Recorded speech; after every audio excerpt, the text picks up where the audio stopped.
இல்லங்கும்போது ஆவேசமா தான் இருப்பான். எவன் தூக்கலாம், யாரு கொல்லலாம், சரி. என்ன விட்டுட்டு போயிட்டானே, நடுப்பாதையில விட்டுட்டு போயிட்டானே.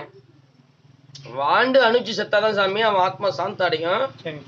எல்லாமே அனுபவிக்கிற வயசு செத்துட்டானா, அவன் என்னென்ன அனுபவிக்கணுமோ அதை அனுபவிச்சு தான் விட்டுட்டு போவான். ஆத்மா மேல மேல இருக்கிற நேரத்தை ஏத்த முடியும். சரி. இல்லைன்னா ஆத்மா மேல போகாது. போகாது. ம். இந்த 10 நாள் போயிடும், 5 நாள் போயிடலாம், இல்லை வெறும் கதை. சரி, சரி.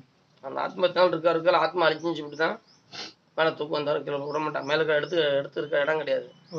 சொல்லிட்டு கிடக்க வேண்டியதான் ஒரு புள்ள. சரி, சரி. என் பையன் ஆத்மா சாந்தி அடைஞ்சு போச்சுன்னு. சாந்தி அடைஞ்சுன்னா கனவு சொப்பனை வந்து காய்ச்சி கொடுப்பான். ம். அது வரைக்கும் அந்த ரூ சுற்றிட்டு தான் இருக்கும். சரி. இப்ப 2 பிள்ளைங்களும் எங்கள்கிட்ட இருக்குங்களா? வீட்டை சுற்றி வந்துட்டு இருக்குமா? அது தொந்தரவு பண்ணுங்க தூங்க விடாம.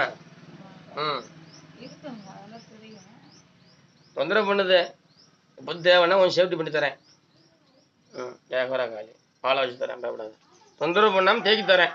அத்தனை தொந்தரவு பண்ணாது.